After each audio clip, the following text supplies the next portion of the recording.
Bonjour à tous et à tous, je vais vous parler aujourd'hui de la perte d'énergie.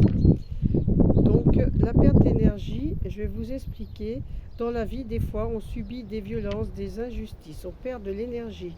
Donc on perd une petite partie de notre âme, car l'autre nous prend une partie de cette énergie, cette partie d'âme.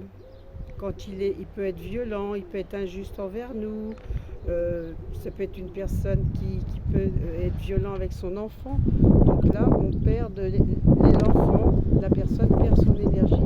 C'est pour cela que dans un couple, une personne qui est battue perd son énergie, mais des fois, elle peut essayer de récupérer de l'énergie et vouloir quitter la personne, mais elle pense souvent à cette personne quand elle est partie, parce qu'il lui manque cette partie d'énergie, donc elle pense la récupérer. C'est pour ça qu'elle revient vers cette personne. Ou un enfant ne veut pas quitter son père ou sa mère, même s'ils sont violents, parce que pour lui c'est trop difficile de ne pas récupérer cette partie d'énergie. Il ne le comprend pas, bien sûr, c'est inconscient.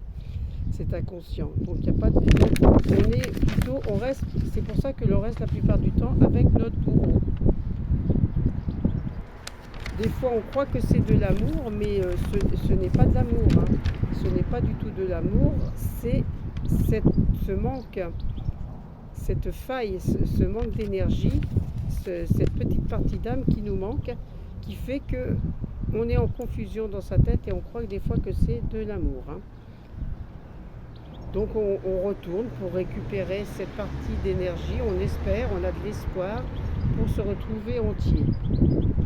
Donc voilà. Et notre énergie nous affaiblit beaucoup. Et des fois, ça peut être un cercle vicieux par rapport à ça. Avec les gens toxiques, comme je vous ai dit, on perd de l'énergie, donc on crée une faille. Et cette faille, il faut la colmater. C'est un vide. Et si nous ne colmatons pas ces failles, et ben les gens toxiques le sentent et vont vers vous, sont attirés par vous, parce qu'ils savent qu'ils vont pouvoir vous manipuler. Vous pouvez tomber dans un cercle vicieux.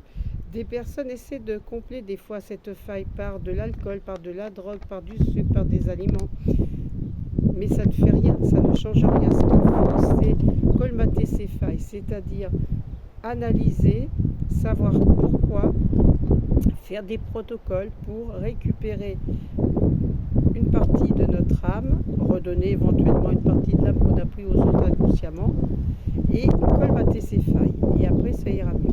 Donc je vous retrouve la semaine prochaine